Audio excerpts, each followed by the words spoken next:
Nadie que pasara aquella tarde por la avenida principal del centro de San Aurelio, una ciudad castigada por el sol y el silencio incómodo de la violencia normalizada, habría imaginado que estaba a punto de presenciar el inicio de una historia que redefiniría la imagen de uno de los hombres más temidos del continente. No hubo disparos, no hubo sirenas, no hubo persecuciones, solo un anciano, un puesto de frutas y una mirada que observaba desde la sombra. A las 4:37 de la tarde, cuando el calor todavía deformaba el aire sobre el asfalto agrietado, don Mateo Rivera, de 63 años, acomodaba con precisión casi obsesiva las naranjas de su pequeño negocio ambulante. Cada fruta era girada con cuidado, como si su vida dependiera de ello. Y en cierto modo así era. Don Mateo llevaba 28 años ocupando exactamente la misma esquina. Llegaba antes del amanecer, se iba cuando el cielo se oscurecía y jamás se permitía vender una fruta en mal estado.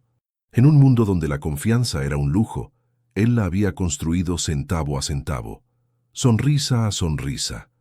Lo que don Mateo no sabía es que desde el interior de una camioneta negra con vidrios polarizados, estacionada a unos 40 metros de distancia, alguien lo observaba con una intensidad inquietante. Ese alguien no era un cliente, no era un policía, no era un ladrón común, era Julián Montoya, un nombre que, en voz baja, provocaba miedo, un nombre que nunca aparecía en documentos oficiales, un nombre vinculado a rutas invisibles, pactos silenciosos y decisiones que costaban vidas. El hombre que había construido un imperio criminal valuado en miles de millones. Estaba inmóvil, mirando un simple puesto de frutas. Y lo que ocurriría en los siguientes 15 minutos no solo marcaría el destino de un anciano honesto, sino que revelaría una faceta de Montoya que muy pocos conocían y que muchos preferirían no aceptar. Antes de seguir, déjanos decirte algo importante. Historias como esta no aparecen en los medios, no se enseñan en documentales tradicionales y muchas veces nunca debieron ser contadas. Aquí revelamos relatos reales, crudos y humanos del mundo del cartel, todos los días. Si no quieres perderte ninguno de estos episodios, suscríbete ahora y acompáñanos. Este canal apenas está comenzando y lo que viene después es aún más impactante. Volvamos a esa tarde. Don Mateo había llegado a San Aurelio en 1986, escapando de una sequía que arrasó con los cultivos de su pequeño rancho en la sierra. Traía una carretilla de madera hecha por él mismo, 600 pesos prestados y una promesa silenciosa: sacar adelante a su familia sin deberle nada a nadie. Durante casi 3 décadas resistió extorsiones, amenazas veladas y crisis económicas. Había aprendido a bajar la mirada cuando era necesario y a mantenerse firme cuando el miedo intentaba doblarlo. Pero aquel martes, algo era distinto. Dentro de la camioneta, Julián Montoya jugueteaba lentamente con un anillo pesado en su mano derecha. No apartaba los ojos del anciano. Había algo en la postura encorvada de don Mateo, en la manera en que protegía su mercancía del sol, que despertaba recuerdos que Montoya creía enterrados. Él también había vendido fruta alguna vez. Él también había conocido el hambre. Él también había sido invisible. Por un instante, solo uno, el hombre más buscado por agencias internacionales no era un jefe criminal, sino un niño descalzo, observando a su madre trabajar para sobrevivir. Ese instante se rompió cuando una sombra bloqueó la luz que caía sobre el puesto de don Mateo. Un hombre de complexión robusta, botas llamativas y mirada arrogante, se detuvo frente a las naranjas. Su nombre era Ramiro el Rayo Salcedo, y vivía de algo muy simple: miedo ajeno convertido en dinero propio. Ramiro había decidido ampliar su territorio ese día, y el anciano parecía el objetivo perfecto. Desde la camioneta, Julián Montoya enderezó la espalda. La nostalgia desapareció, la atención se volvió letal, porque hay momentos en la vida donde incluso los monstruos recuerdan quiénes fueron, y hay errores que jamás debieron cometerse frente a los ojos equivocados. Y esta historia, te lo aseguramos, apenas está comenzando. Nadie en la casa hablaba del pasado. Era una regla no escrita pero estricta. Las paredes parecían absorber los recuerdos, y cada objeto antiguo, una foto torcida, una caja cerrada, una puerta que nunca se abría, tenía la función silenciosa de recordar que algunas verdades eran demasiado peligrosas para ser pronunciadas en voz alta. Para Lucía, esa sensación había sido constante desde la infancia, aunque no sabía explicar exactamente por qué. Su madre, Isabel, era una mujer reservada, meticulosa, casi obsesiva con el control. No permitía visitas innecesarias, evitaba conversaciones largas con vecinos y jamás hablaba por teléfono más de lo estrictamente necesario. Cuando lo hacía, bajaba la voz incluso estando sola. Lucía creció creyendo que eso era normal, que todas las madres protegían su privacidad con ese nivel de cautela. No fue hasta la adolescencia que comenzó a notar que su vida no se parecía en nada a la de los demás. Había preguntas que Isabel siempre evitaba. ¿Por qué nunca hablaban del padre? ¿Por qué no podían viajar sin avisar a nadie? ¿Por qué cambiaron de ciudad 3 veces antes de que Lucía cumpliera los 10 años? Las respuestas eran siempre vagas, evasivas, envueltas en frases como «es por seguridad» o «algún día lo entenderás». Ese «algún día» se convirtió en una promesa suspendida en el tiempo. En 2006, algo empezó a cambiar. Lucía tenía ya la suficiente madurez para percibir que su madre estaba distinta, más nerviosa, más ausente. Comenzó a revisar puertas 2 veces, a mirar por la ventana antes de dormir y a esconder documentos en lugares cada vez más improbables. Una noche, Lucía la encontró quemando papeles en el fregadero, con la ventana abierta y el extractor encendido al máximo. Cuando preguntó qué hacía, Isabel respondió con una sola frase: «Hay cosas que no deben existir». Ese fue el primer quiebre. Días después, Isabel enfermó. No fue repentino, pero sí acelerado. Los médicos hablaban en términos técnicos, con expresiones medidas, como si temieran decir algo incorrecto. Lucía empezó a asumir responsabilidades que no le correspondían a su edad.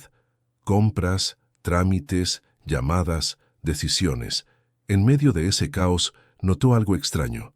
Su madre había comenzado a escribir mucho. Cuadernos enteros llenos de notas, símbolos, direcciones incompletas, números repetidos una y otra vez. Una madrugada, Isabel la llamó a su habitación. Estaba pálida, sudorosa, con los ojos abiertos de par en par. Le pidió que se sentara y por primera vez en su vida cerró la puerta con llave. «Lo que voy a decirte no puede salir de aquí», susurró. «Nunca». Lucía asintió, sin entender por qué sentía miedo antes incluso de escuchar las palabras. Isabel no mencionó nombres, no habló de cárteles, ni de violencia, ni de hombres armados, pero habló de dinero, de mucho dinero, de algo que no estaba en bancos, ni en cuentas, ni en registros oficiales. Algo que había sido ocultado durante años, movido de lugar, dividido, protegido con claves que no podían confiarse a nadie más. «Si algún día me pasa algo», dijo tomando la mano de su hija, «tú serás la única que podrá entender esto». Esa noche, Isabel le entregó una pequeña caja metálica. Pesaba más de lo que parecía. Dentro había un papel envejecido, doblado varias veces, con marcas hechas a mano. No parecía un mapa tradicional. No había nombres claros, ni rutas obvias. Solo símbolos, coordenadas parciales, fechas y cifras escritas con una caligrafía firme pero tensa. Lucía no entendió nada, y su madre no explicó más. Las semanas siguientes fueron un deterioro silencioso. Isabel hablaba menos, dormía peor y miraba constantemente hacia la puerta, como esperando que alguien apareciera. Antes de perder fuerzas, repitió una sola instrucción: «Nunca confíes en nadie que haga demasiadas preguntas». Cuando finalmente murió, no hubo velorio grande, pocas personas, ningún familiar cercano.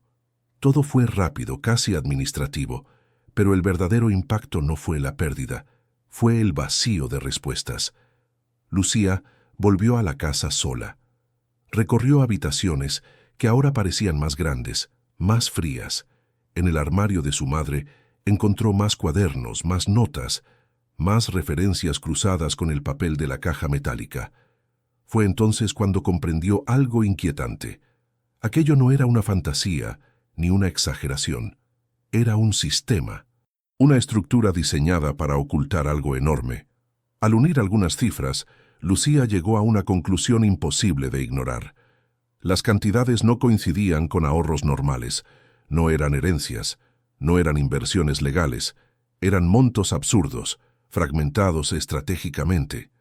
Al sumar varias referencias, el número se repetía una y otra vez, como un eco imposible de silenciar. 68 millones. Pero lo más perturbador aún estaba por venir. Entre los papeles había una fotografía antigua. Un hombre de mirada dura, bigote espeso, expresión tranquila pero dominante. No estaba etiquetada, no tenía fecha, pero Lucía lo reconoció de inmediato. Había visto ese rostro cientos de veces en televisión, en periódicos, en documentales que su madre jamás le permitía ver. En ese momento todas las piezas comenzaron a moverse. No encajaban del todo, pero ya no podían ignorarse. La vida que había conocido hasta ahora empezaba a desmoronarse. Y la verdad, por primera vez, parecía estar más cerca que nunca, y al mismo tiempo ser infinitamente más peligrosa. Durante días, Lucía intentó convencerse de que estaba exagerando, que su mente estaba buscando patrones donde no los había, que una fotografía vieja no podía reescribir toda una vida, pero cada vez que cerraba los ojos, el mismo rostro regresaba, inmóvil, observándola desde la memoria colectiva de un país entero. El hombre de la foto no necesitaba presentación. Su imagen había sido repetida hasta el cansancio en noticieros, portadas, reportajes especiales y programas nocturnos. Era un rostro asociado al poder, al miedo y al silencio. Un rostro que su madre siempre había evitado mencionar, incluso indirectamente. Lucía pasó horas comparando la fotografía con imágenes públicas, la inclinación de la cabeza, la mirada firme, el gesto casi amable, pero calculado. No había dudas razonables. Aquel hombre no era solo una figura histórica del crimen organizado, era una pieza central del rompecabezas que Isabel había pasado toda su vida intentando ocultar. Sin embargo, aceptar esa posibilidad significaba cruzar una línea mental peligrosa. Si lo hacía ya no habría retorno. Decidió ir con cuidado. Comenzó revisando fechas. Los cuadernos de su madre estaban llenos de referencias temporales, años específicos, meses marcados con símbolos, números encerrados en círculos. Uno de esos años aparecía repetidamente, 1988. Otro, 1992. Coincidían con momentos clave en la expansión de una red criminal que había pasado de operar en las sombras a dominar territorios completos. Lucía no quería creerlo, pero la lógica era implacable. Su madre había estado allí, no como espectadora, no como víctima colateral, sino como alguien que conocía demasiado. Al revisar un compartimento oculto detrás de un mueble antiguo, encontró algo que le heló la sangre. Documentos de identidad con nombres distintos, pero con la misma fotografía de Isabel, apenas modificada. Pequeños cambios, peinados diferentes, ojos cansados pero siempre atentos.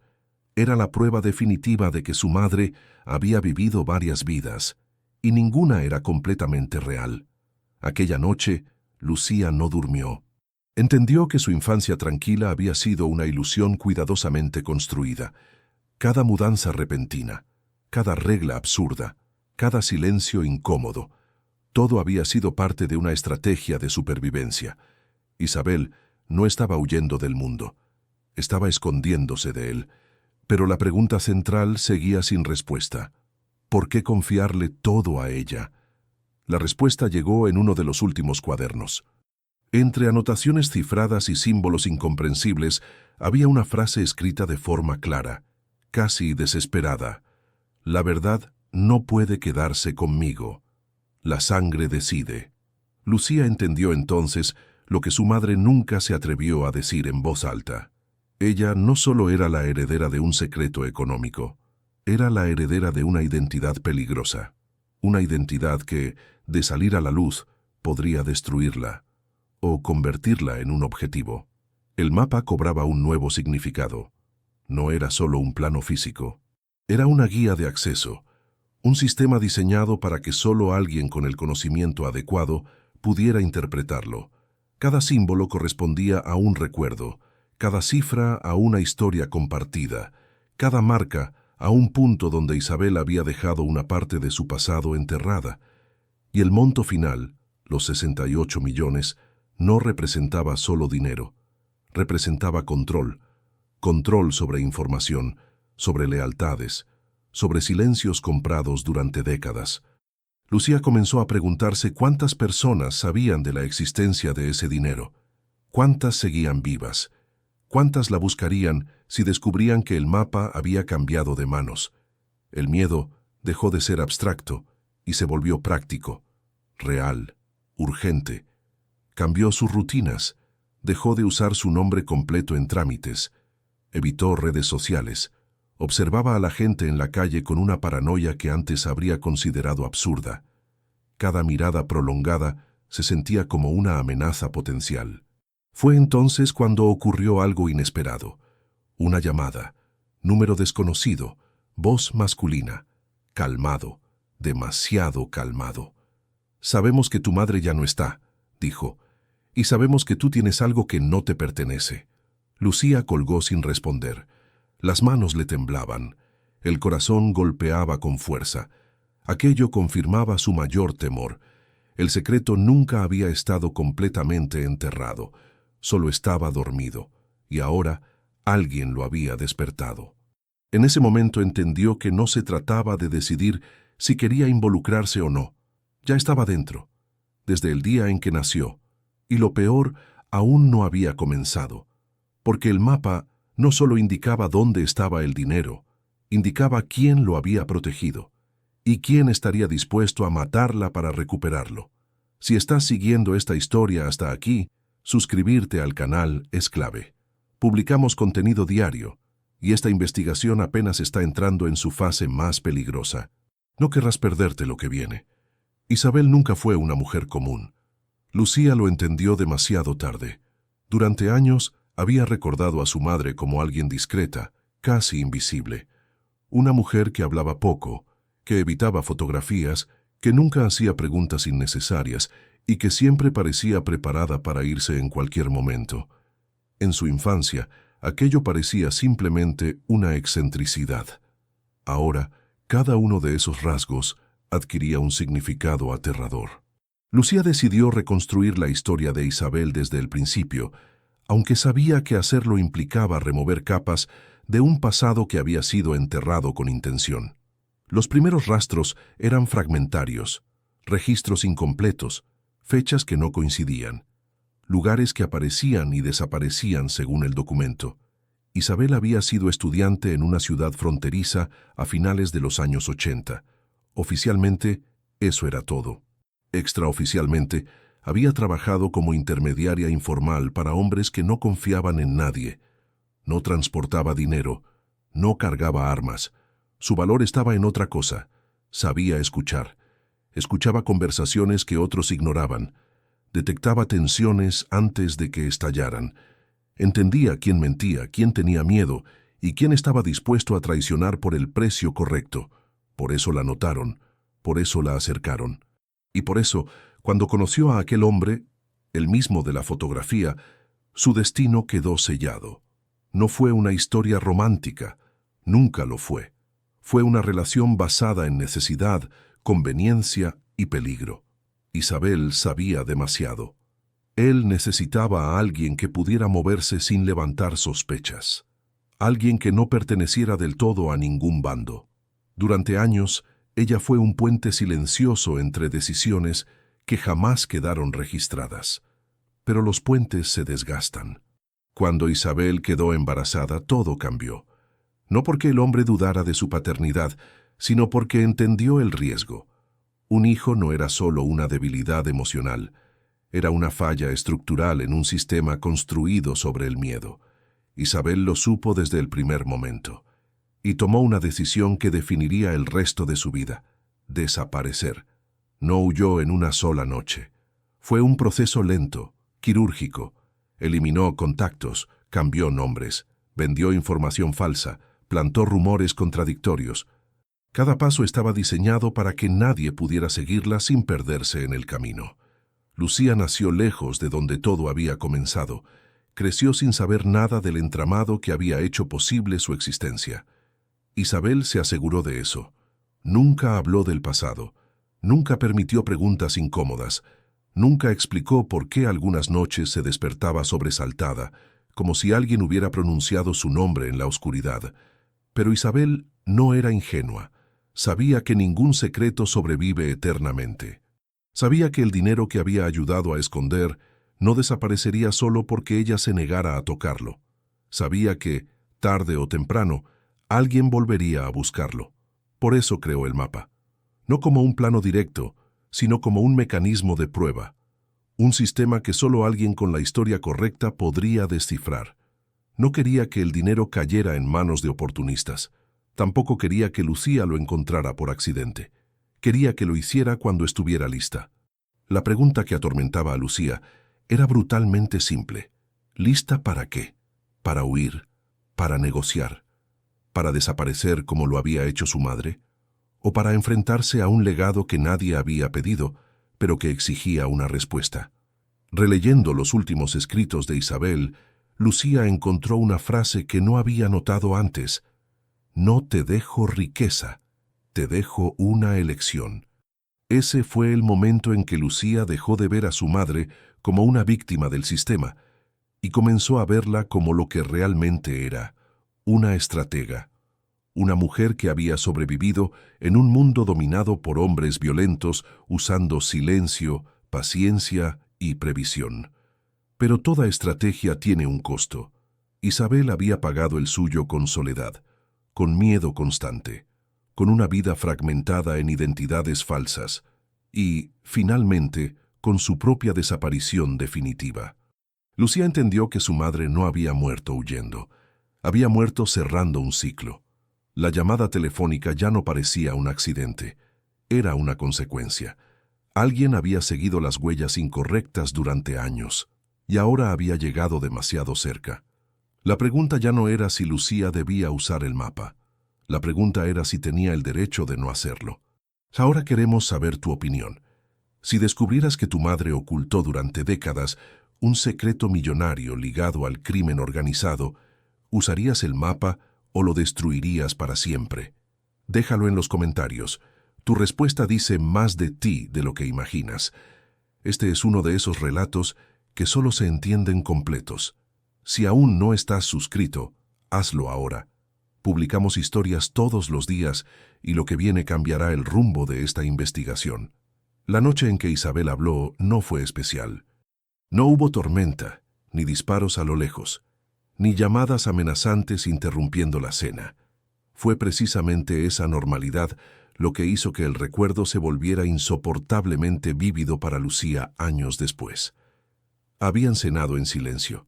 Isabel apenas tocó la comida.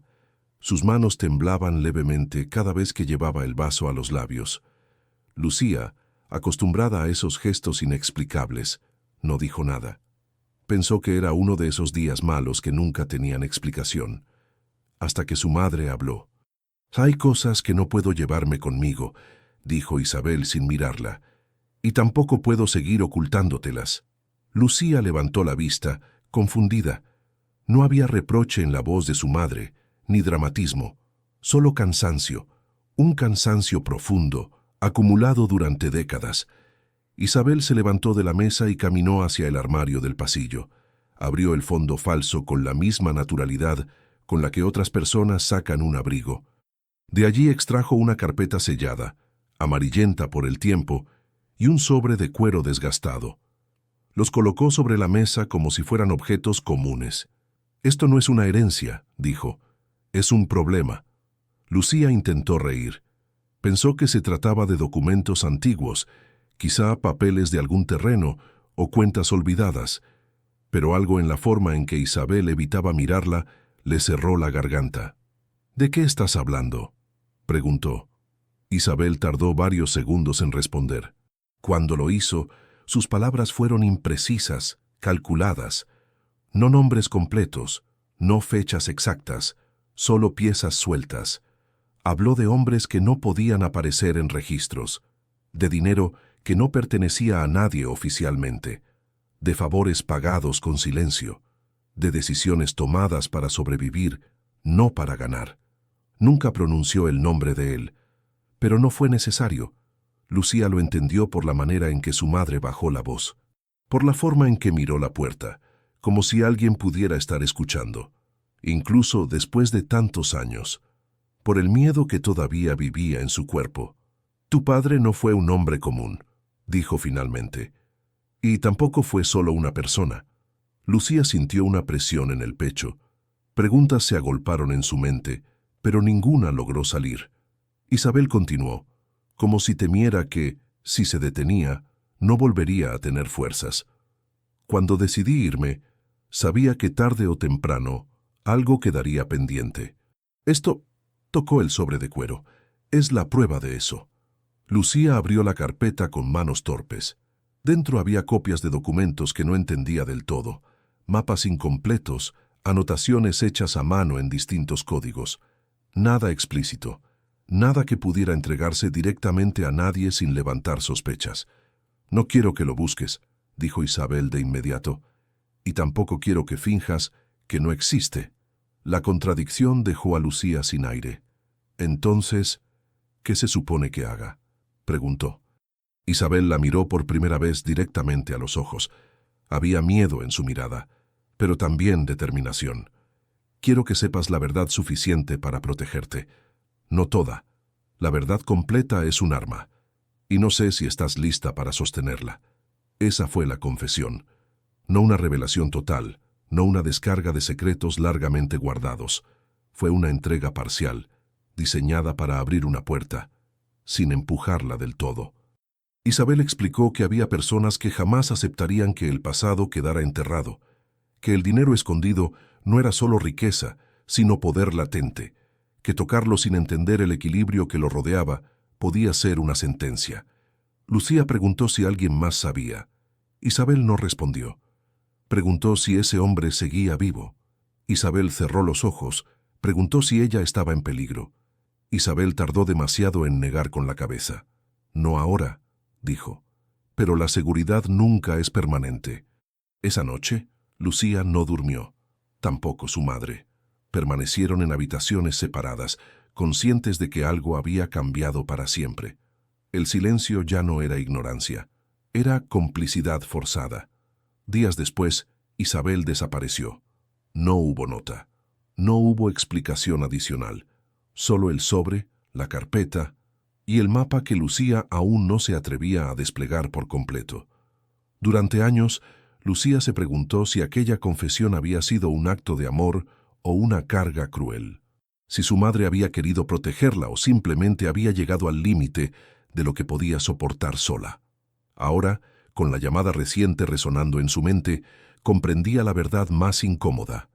Isabel no había terminado de hablar porque no había tiempo. Alguien más había comenzado a unir las piezas, y lo que para Isabel fue un secreto cuidadosamente administrado, para Lucía estaba a punto de convertirse en una carrera contra fuerzas que no perdonan errores. La confesión no fue el final de la historia. Fue el punto exacto en el que dejó de ser una hija y pasó a ser una guardiana involuntaria de algo que nunca pidió. Lucía tardó casi una semana en atreverse a abrir el sobre de cuero. No fue por miedo inmediato, ni por superstición. Fue por algo más difícil de admitir. Intuía que, una vez desplegado, ya no habría forma de volver a fingir que su vida seguía siendo la misma. El sobre no tenía inscripciones externas. No había sellos, ni marcas oficiales, ni firmas visibles.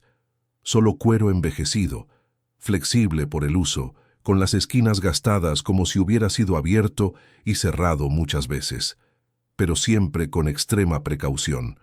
Cuando finalmente lo abrió, lo primero que notó fue el olor, no a papel viejo sino a metal, humedad y tierra seca. Un olor extraño, casi industrial, como si el contenido hubiera estado guardado en lugares que nunca vieron la luz del día. El mapa no era una sola hoja. Eran varias capas, papeles de distintos tamaños superpuestos, algunos claramente más recientes que otros, algunos hechos a mano, otros impresos, otros fotocopiados tantas veces que apenas se distinguían los trazos originales.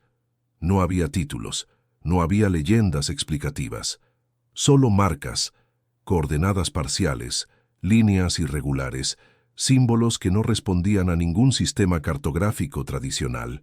Algunos círculos estaban trazados con tinta roja, otros con lápiz. Algunos habían sido tachados con violencia, como si alguien hubiera decidido que esos puntos ya no eran seguros. En una esquina, una anotación llamaba la atención: no regresar 2 veces. Lucía no sabía exactamente qué significaba, pero entendía el mensaje implícito. Ese mapa no estaba diseñado para corregir errores. A simple vista, parecía un conjunto caótico de documentos, pero al observarlo durante horas, comenzó a notar patrones. Las marcas no estaban distribuidas al azar. Había una lógica interna, una secuencia. El mapa no indicaba un lugar, indicaba un recorrido. Cada punto parecía depender del anterior, como si llegar al destino final sin haber pasado por los pasos correctos fuera imposible o mortal. En el centro de uno de los papeles, una línea más gruesa destacaba sobre las demás.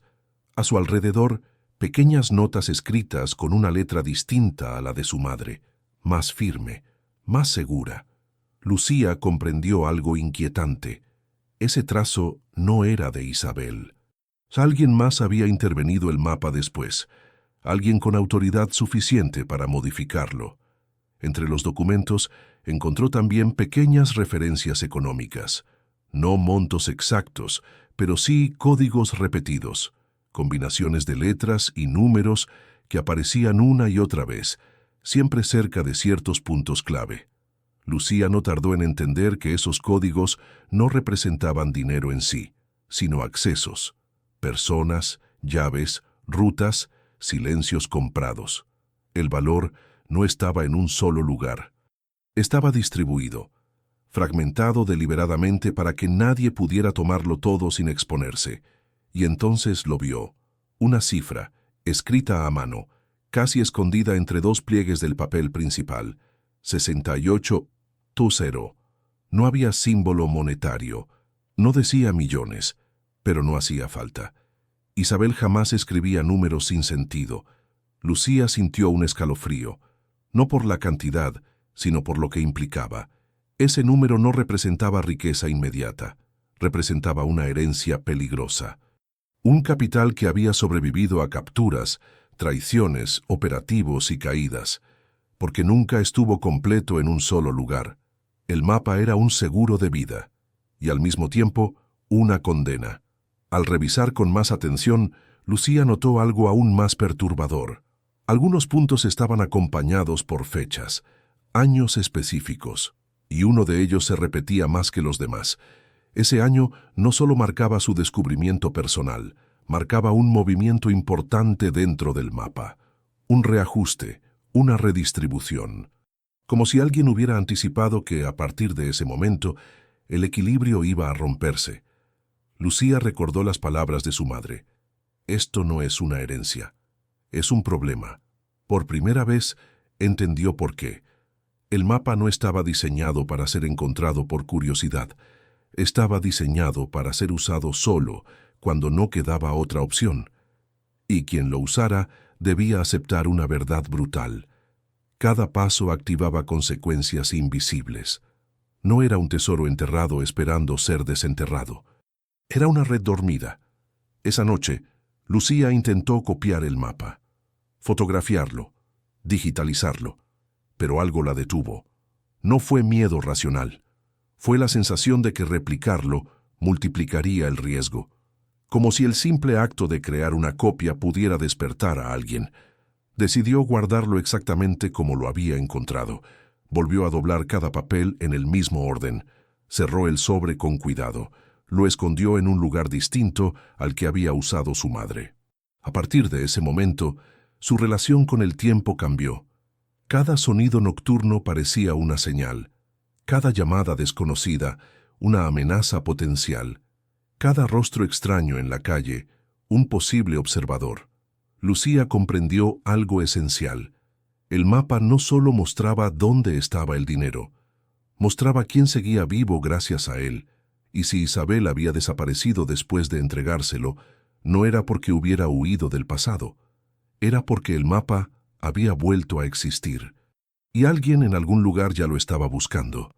El mapa no podía entenderse sin el año que lo atravesaba como una cicatriz. 2006 no era solo una fecha escrita varias veces entre pliegues de papel envejecido, era un punto de quiebre, un antes y un después, no solo para Lucía, sino para todo el sistema que había permitido que ese dinero existiera sin ser reclamado durante tanto tiempo. Ese año, el país entró oficialmente en una nueva fase de violencia. No porque el crimen organizado hubiera nacido entonces, sino porque dejó de esconderse. Las reglas cambiaron. Los acuerdos silenciosos comenzaron a romperse, y lo que antes se resolvía en habitaciones cerradas pasó a disputarse a plena luz del día. Para los grandes jefes, 2006 fue el inicio de una guerra abierta. Para los que vivían a la sombra de esos nombres, fue el año en que la supervivencia dejó de depender solo del silencio y pasó a depender del movimiento. Lucía no entendía eso cuando su madre le entregó el sobre, pero el mapa sí. Cada modificación marcada en ese año respondía a un mismo patrón: redistribución urgente, cambios de rutas, eliminación de puntos seguros, sustitución de intermediarios. El dinero no se estaba escondiendo, se estaba adaptando. Isabel había vivido ese cambio desde adentro, aunque nunca lo explicó con detalles. Sabía que los viejos códigos ya no protegían a nadie, que las lealtades heredadas se estaban evaporando, que los nombres que antes imponían respeto ahora atraían traiciones. Y en medio de ese caos había algo más peligroso que la violencia: la necesidad de demostrar control. Los líderes necesitaban mover piezas, probar que seguían mandando, y eso implicaba tocar reservas que llevaban años dormidas, reservas como las que aparecían en el mapa. Lucía comenzó a investigar ese periodo con cuidado obsesivo, no en bibliotecas públicas ni en archivos digitales evidentes. Lo hizo a través de recortes antiguos, notas olvidadas, testimonios indirectos, buscando coincidencias entre fechas, lugares y rumores, y las encontró. Cada punto del mapa que había sido modificado en 2006 coincidía con caídas internas, capturas estratégicas o desapariciones no aclaradas. Personas que sabían demasiado, o que custodiaban algo que ya no debían custodiar. El dinero no estaba esperando a ser recogido, estaba esperando a que alguien fallara. Ese año también fue el último en que Isabel apareció en ciertos registros no oficiales. Después, su rastro se volvió difuso, no porque hubiera desaparecido físicamente, sino porque dejó de existir administrativamente.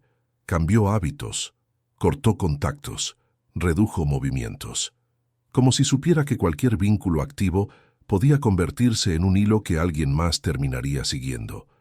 Lucía entendió entonces algo perturbador. Su madre no le había entregado el mapa cuando ya no podía huir. Se lo había entregado cuando el tiempo se estaba agotando. El 2006 no fue el inicio del problema. Fue el momento en que alguien decidió que el equilibrio debía romperse. Y cuando el equilibrio se rompe en ese mundo, siempre hay dos tipos de personas: las que empujan y las que son empujadas. Lucía no sabía aún en cuál de los dos grupos estaba, pero lo descubriría pronto. Mientras más conectaba fechas y eventos, más claro se volvía que el mapa había sido activado de manera indirecta. No por ella, no por Isabel, sino por terceros que empezaron a hacer preguntas que nadie debía hacer. Preguntas como: ¿quién seguía controlando reservas antiguas? ¿Quién tenía acceso a rutas que ya no existían oficialmente? ¿Y por qué ciertas fortunas nunca aparecieron en ninguna incautación? El mapa era la respuesta silenciosa a todas ellas. Y 2006 fue el año en que esa respuesta dejó de estar protegida por el olvido. Lucía cerró sus apuntes con una sensación difícil de describir. No era miedo puro, era conciencia, la certeza de que su historia personal estaba conectada a una maquinaria mucho más grande, indiferente a su existencia. Si has llegado hasta aquí y estás siguiendo cada pieza de esta historia, asegúrate de estar suscrito al canal. Historias como esta no se cuentan completas en un solo video, y lo que viene después de 2006 es aún más oscuro y peligroso. Aquí publicamos videos diarios que conectan hechos reales con relatos que muchos prefieren mantener enterrados. Lucía aún no había tocado el dinero. Aún no había seguido ninguna ruta. Pero el simple hecho de entender el mapa ya la había puesto en movimiento. Y en ese mundo moverse sin permiso tiene un precio. 2006 no fue solo el año en que descubrió la verdad. Fue el año en que la verdad empezó a buscarla a ella. Lucía comprendió muy pronto que investigar no significaba moverse. En su mundo, moverse era exponerse. La búsqueda no comenzó con viajes, ni con llamadas evidentes, ni con preguntas directas. Comenzó con observación, con escuchar sin parecer interesada, con recordar conversaciones antiguas que, en su momento, no habían tenido sentido. El mapa permanecía guardado, intacto, no porque Lucía no quisiera usarlo, sino porque entendía algo fundamental. El mapa no debía ser el primer paso, era el último recurso. Antes de tocarlo debía entender quién más podría estar buscándolo.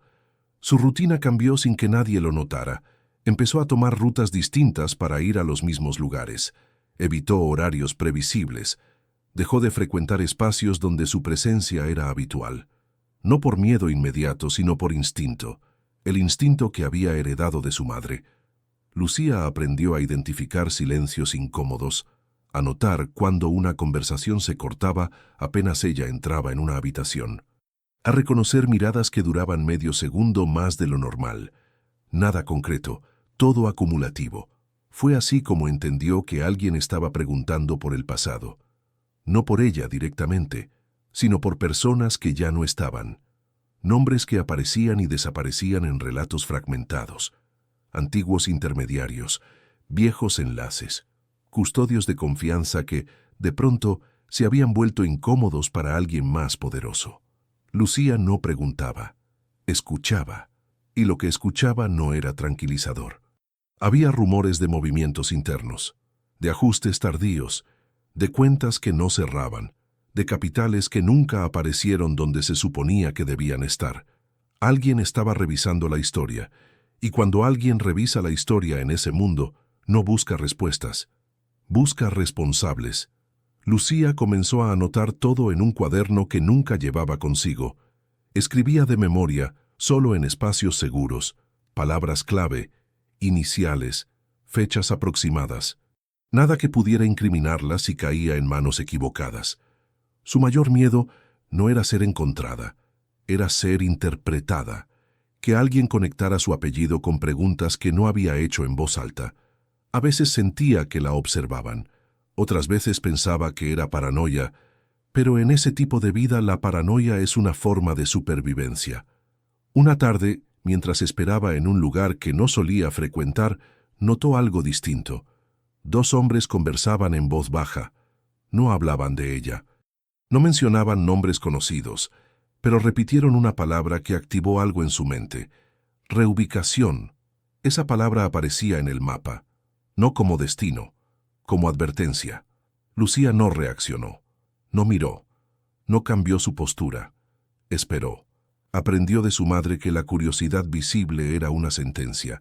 Días después, supo que uno de esos hombres había desaparecido, sin explicación, sin rastro. La búsqueda silenciosa no se trataba solo de encontrar información, se trataba de medir el terreno, de saber quién aún tenía poder, quién estaba nervioso, quién hablaba de más. Lucía entendió entonces que el mapa no era el único objeto peligroso. La memoria también lo era, y ella llevaba demasiada memoria encima. Cada noche repasaba mentalmente las piezas, el año, las modificaciones, las fechas repetidas, la desaparición de su madre, la llamada reciente que había reactivado todo. Nada encajaba del todo, pero eso era peor que una respuesta clara. Significaba que había demasiadas variables en juego.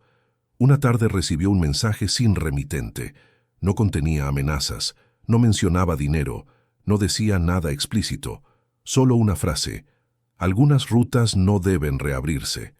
Lucía borró el mensaje inmediatamente, no porque creyera que eso la protegía, sino porque sabía que conservarlo era aceptar que lo había recibido. Esa noche soñó con su madre por primera vez en años. No hablaban, solo caminaban por un camino que se dividía una y otra vez. Isabel siempre tomaba la ruta más estrecha. Lucía se quedaba observando las demás. Al despertar, entendió el mensaje. La búsqueda silenciosa tenía un límite. Cuanto más aprendía sin actuar, más peligrosa se volvía su inmovilidad. Porque alguien más estaba avanzando. Alguien con menos dudas, con menos escrúpulos. Lucía todavía no había tocado el dinero. Todavía no había activado ninguna coordenada. Pero ya era parte del juego. Y en ese juego, incluso el silencio deja huellas. El dinero nunca apareció de golpe. Esa fue la primera verdad que Lucía logró reconstruir. Los 68 millones no existían como una cifra única, ni como un botín guardado en un solo lugar. Eran fragmentos, capas, decisiones tomadas durante años, no días, y sobre todo eran dinero que no debía existir oficialmente. Lucía descubrió esto revisando viejos registros que no llevaban nombres, solo códigos, documentos que no hablaban de personas, sino de movimientos.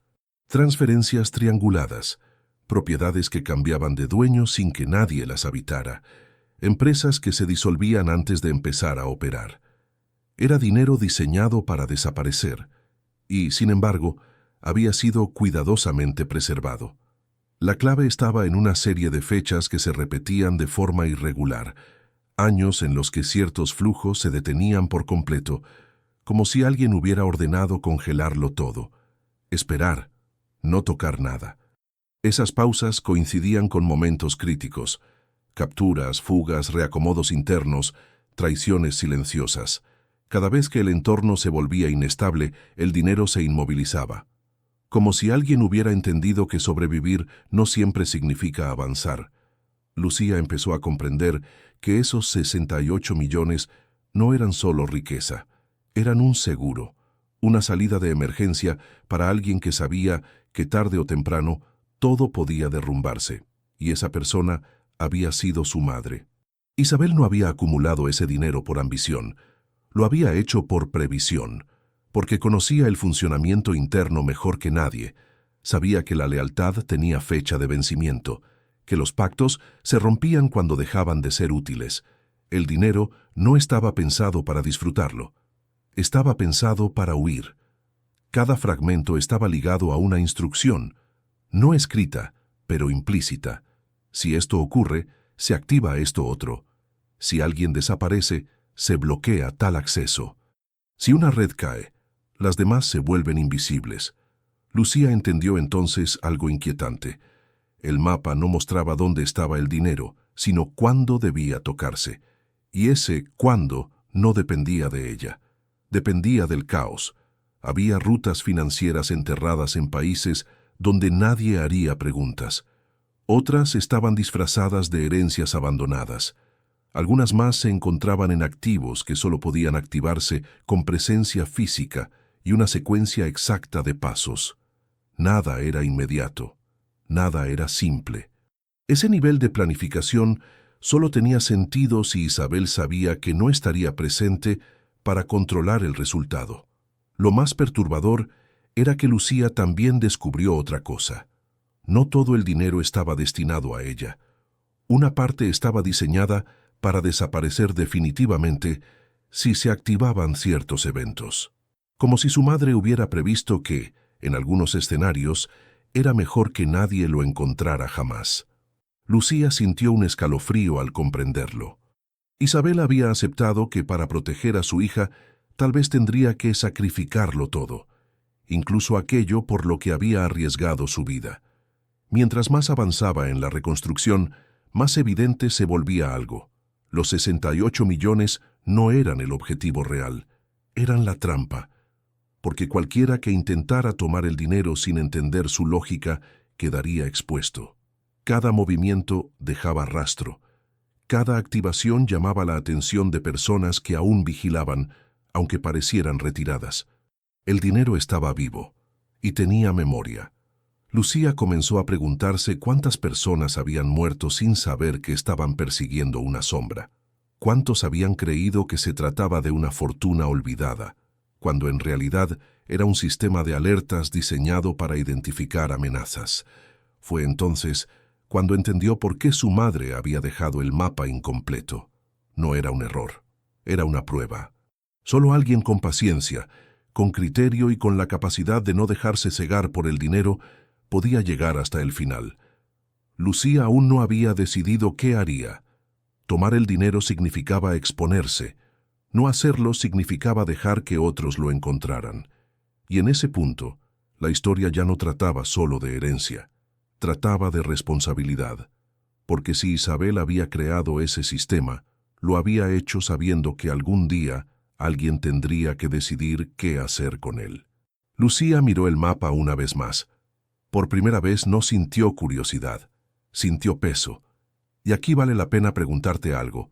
Si descubrieras que una fortuna así existe, pero que tocarla podría cambiarlo todo, ¿la buscarías o la dejarías enterrada? Déjalo en los comentarios. Tu opinión dice mucho más de lo que imaginas. Y si estás siguiendo esta historia hasta aquí, asegúrate de estar suscrito al canal. Este tipo de relatos no aparecen todos los días, y lo que viene a continuación cambia por completo el rumbo de esta historia. Lucía siempre había creído que el peligro estaba afuera, en los hombres sin rostro, en las llamadas que nunca llegaban, en las historias que se contaban en voz baja sobre traiciones y ajustes de cuentas. Pero se equivocaba. El verdadero peligro comenzó cuando entendió quién era ella, porque el apellido no solo abría puertas, también encendía alarmas. Desde el momento en que conectó los últimos fragmentos del mapa, algo cambió. No de forma inmediata, no con una amenaza directa. Fue más sutil, más inquietante. Correos que no llegaban, respuestas que tardaban demasiado, nombres que aparecían una vez y luego desaparecían por completo. Lucía empezó a notar patrones, personas que parecían interesadas en ayudarla, pero que hacían demasiadas preguntas. Contactos que sugerían caminos más fáciles. Soluciones rápidas que implicaban mover piezas antes de tiempo. Todos cometían el mismo error. Creían que ella quería el dinero, y Lucía ya sabía que ese no era el verdadero juego. Ser heredera no significaba recibir algo. Significaba cargar con algo. Con una historia que no había elegido. Con decisiones tomadas mucho antes de que pudiera opinar. El peso no era financiero, era psicológico. Cada noche dormía menos, cada ruido la despertaba, cada llamada desconocida aceleraba su pulso. Empezó a revisar 2 veces las cerraduras, a cambiar rutinas, a desconfiar incluso de su propia sombra, no porque alguien la estuviera persiguiendo abiertamente, sino porque sabía que, en ese mundo, el silencio siempre precede al movimiento. Lucía comprendió entonces por qué su madre había vivido con tanta cautela, por qué nunca hablaba de planes a largo plazo, por qué insistía en que la identidad era algo que debía protegerse más que el dinero. Isabel sabía que el apellido no se hereda. Se sobrevive. Lucía empezó a reconstruir episodios de su infancia que antes no tenían sentido. Mudanzas repentinas, amigos que desaparecían de un día para otro, cambios de escuela sin explicación. No eran decisiones aleatorias, eran maniobras defensivas. Su madre no la estaba escondiendo del mundo, la estaba entrenando sin que lo supiera. Y ahora, con Isabel fuera de escena, el entrenamiento había terminado. La paranoia dejó de ser una sensación difusa para convertirse en una herramienta. Lucía aprendió a leer silencios, a identificar intereses disfrazados de preocupación, a distinguir entre curiosidad genuina y hambre de información. Renunció a una vida normal sin hacer un anuncio formal. Dejó de compartir planes, dejó de confiar en coincidencias. Entendió que a partir de ese momento, cada decisión debía tener una segunda lectura. Ser hija significaba eso, no poder equivocarse, porque en ese entorno los errores no se corrigen, se pagan. Lucía también entendió algo más oscuro. Su existencia era incómoda para muchos. Para algunos, representaba una amenaza, para otros, una oportunidad, para otros más, un problema pendiente que nunca se resolvió del todo. No importaba quién era como persona, importaba lo que representaba, y eso la obligó a tomar decisiones que nunca imaginó: cortar vínculos, guardar distancia, elegir el silencio como estrategia, convertirse en alguien que observa más de lo que habla. El apellido la había alcanzado, y no venía solo. Venía con una lista invisible de expectativas, rencores y cuentas abiertas. Lucía no sabía aún si usaría el mapa, pero sí sabía algo con certeza absoluta. No podía fingir que nada de esto existía, porque una vez que la verdad se revela, ignorarla no te protege, te expone. Ser heredera no era un privilegio, era una condena silenciosa, y el precio apenas comenzaba a cobrarse. Durante años, la hija secreta vivió con una sola certeza: descubrir la verdad tenía un precio, y ese precio no siempre se pagaba con dinero. A medida que avanzaba en su investigación, entendió algo aterrador. No solo estaba siguiendo un rastro de millones de dólares, estaba caminando directamente hacia el pasado más oscuro de su propia familia. Los nombres que aparecían en los documentos no eran solo alias. Eran personas reales, algunas aún vivas, otras desaparecidas, muchas vinculadas a episodios violentos que jamás fueron juzgados. Cada firma, cada fecha, cada coordenada parecía decirle lo mismo: si sigues adelante, ya no habrá vuelta atrás. Fue en ese punto cuando comenzó a notar algo extraño. Personas que nunca había visto empezaron a aparecer cerca de su casa. Vehículos estacionados durante horas, llamadas mudas en la madrugada, correos electrónicos sin texto, solo con archivos vacíos adjuntos. No eran amenazas directas, pero el mensaje era claro. Alguien sabía que ella estaba buscando. Lo más perturbador no era el miedo, sino la confirmación. Confirmación de que el mapa era real. Confirmación de que el dinero existía. Confirmación de que su madre había dicho la verdad. En uno de los últimos documentos que logró descifrar, apareció una anotación escrita a mano, diferente al resto. No parecía una coordenada ni una cifra contable. Era una frase corta, casi un aviso. La fortuna no es el tesoro es sobrevivir después de encontrarla. Esa frase la persiguió durante semanas, porque en ese momento comprendió algo fundamental. El dinero no estaba simplemente enterrado en un lugar físico. Estaba protegido por silencios, pactos y lealtades rotas. Para acceder a él, no bastaba con cavar. Había que romper acuerdos que llevaban décadas sellados con sangre. Uno de los nombres que más se repetía en los papeles era el de un antiguo intermediario financiero, alguien que, según registros no oficiales, había sido responsable de mover grandes sumas fuera del país en los años más violentos del cartel. Localizarlo no fue fácil. Oficialmente estaba muerto. Extraoficialmente, nadie estaba seguro. Cuando finalmente consiguió un contacto indirecto, la respuesta fue inmediata y fría. Dile que deje el pasado donde está. Hay historias que no quieren ser encontradas. Ese mensaje confirmó que ella estaba demasiado cerca. A partir de entonces, cada paso se volvió más lento y calculado. Cambió rutinas, evitó lugares públicos, dejó de hablar del tema incluso con personas de confianza. Sabía que cualquier error podía costarle más que el dinero. Podía costarle la vida. Y aquí viene algo importante. Si has llegado hasta esta parte del video, dime en los comentarios algo muy simple pero clave. ¿Tú seguirías adelante sabiendo que tu vida corre peligro, solo para descubrir la verdad sobre tu familia? Te leo abajo, porque lo que viene a continuación divide opiniones. Mientras tanto, la presión aumentaba. Algunos documentos desaparecieron misteriosamente de su respaldo digital. Un pendrive dejó de funcionar sin explicación. Una carpeta física fue devuelta a su puerta, exactamente en el mismo lugar donde la había escondido, pero con una sola diferencia. Alguien ya la había revisado. Nada fue robado, nada fue alterado. Eso fue lo más aterrador. Era una advertencia silenciosa. Aún así decidió dar un último paso, solo uno más, el que podría cerrar el círculo o destruirlo todo. Usando una de las coordenadas incompletas del mapa, logró reducir la zona a un área específica, un lugar que había sido utilizado como punto de tránsito años atrás. No era un sitio abandonado, seguía activo, aunque bajo otra fachada. Cuando llegó allí, no encontró cofres ni maletas llenas de dinero. Encontró archivos, registros, pruebas físicas de movimientos financieros que nunca debieron existir.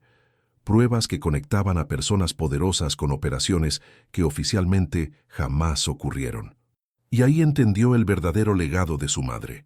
El mapa no era solo una guía hacia el dinero, era un seguro de vida, un último acto de protección, porque quien poseyera esa información tenía algo más valioso que millones: la verdad. Una verdad que podía destruir reputaciones, reabrir casos cerrados y cambiar la versión oficial de muchos hechos históricos. Pero también comprendió la otra cara de esa verdad. Saber demasiado significa vivir mirando por encima del hombro. En ese punto, la decisión ya no era si tomar el dinero o no. La decisión era qué hacer con lo que había descubierto: guardar silencio y vivir, o hablar y desaparecer. Antes de continuar con la parte final de esta historia, te recuerdo algo importante. Si este tipo de relatos te atrapan, suscríbete ahora mismo al canal. Publicamos videos diarios con historias reales, ocultas y documentadas que casi nadie se atreve a contar. Tu apoyo es clave para que sigamos sacando a la luz este tipo de contenido. La decisión no fue inmediata. Durante noches enteras, la hija secreta permaneció sentada frente a los documentos, las grabaciones, los registros financieros y las pruebas físicas que había reunido. Todo aquello no solo confirmaba la existencia de una fortuna escondida durante décadas, sino que también revelaba una red de silencios cuidadosamente construida, sostenida por miedo, poder y conveniencia. Ella entendió algo esencial. No estaba frente a un tesoro, estaba frente a una bomba que, si explotaba, no solo afectaría su vida, sino la de muchas otras personas que jamás imaginaron estar conectadas a esa historia. Periodistas, empresarios, exfuncionarios, intermediarios financieros y viejos operadores que creían haber borrado sus huellas para siempre. La verdad tenía peso, y también consecuencias. En uno de los últimos mensajes que conservaba de su madre, había una frase que hasta entonces no había comprendido del todo. El dinero puede esconderse bajo tierra, la verdad, no. Ese mensaje fue el punto de quiebre. Ella sabía que, si entregaba esa información a las autoridades, el proceso sería lento, incompleto y posiblemente manipulado. Si la hacía pública, su vida desaparecería tal como la conocía. Y si simplemente tomaba el dinero y huía, cargaría con el mismo silencio que había destruido a su madre. Así que tomó una tercera opción, una opción inesperada. Fragmentó la verdad. Parte de los documentos fueron entregados de forma anónima a investigadores independientes fuera del país. Otros fueron enviados a periodistas que, años atrás, habían demostrado no estar alineados con ningún poder. Y el resto simplemente fue ocultado de nuevo en un lugar distinto, con nuevas claves y nuevas rutas. El dinero nunca fue retirado por completo, solo una fracción, lo suficiente para desaparecer. No lo suficiente para llamar la atención. Desde entonces, su rastro se volvió borroso. No hay registros oficiales de su nombre después de cierto año. No aparece en bases de datos públicas. No tiene redes sociales conocidas. Algunas fuentes aseguran que vive en Europa. Otras, que jamás salió de América Latina. Hay quienes creen que cambió de identidad más de una vez. Lo único comprobable es esto: nadie volvió a encontrar el mapa completo. Con el paso del tiempo, comenzaron a ocurrir cosas extrañas. Casos antiguos se reabrieron sin explicación pública. Ciertas fortunas fueron investigadas discretamente. Algunos nombres desaparecieron de la escena política y financiera sin escándalos, pero sin regreso, como si alguien hubiera movido piezas en silencio. Y ahí es donde la historia se vuelve aún más inquietante. Porque todo indica que esa fue siempre la intención de su madre. No entregar una fortuna a su hija, sino darle una herramienta para negociar su vida, su libertad y su futuro en un mundo donde la verdad puede ser más poderosa que cualquier arma. Hoy, nadie puede confirmar con certeza cuánto dinero queda oculto, ni dónde. Algunos dicen que aún existen más de 50 millones de dólares sin reclamar. Otros aseguran que la verdadera fortuna ya fue gastada, no en lujos, sino en protección, silencio y distancia. Lo que sí es seguro es esto: la hija secreta de El Chapo descubrió la verdad, pagó el precio, y decidió no convertirse en víctima, ni en heredera del miedo. Eligió algo más raro: sobrevivir sin ser vista. Y quizá en un mundo construido sobre secretos, esa fue la decisión más inteligente de todas. Antes de cerrar este video, quiero decirte algo importante. Si llegaste hasta aquí, es porque este tipo de historias te atrapan. Te hacen pensar y te muestran una cara del mundo que casi nunca se cuenta. Por eso, suscríbete ahora mismo al canal, deja tu like y comparte este video. Eso nos ayuda muchísimo a seguir trayendo historias reales, ocultas y documentadas todos los días. Y dime en los comentarios, ¿crees que ella hizo lo correcto? ¿O habría sido mejor revelar toda la verdad sin importar las consecuencias? Tu opinión importa más de lo que imaginas. Gracias por estar aquí. Nos vemos en el próximo video.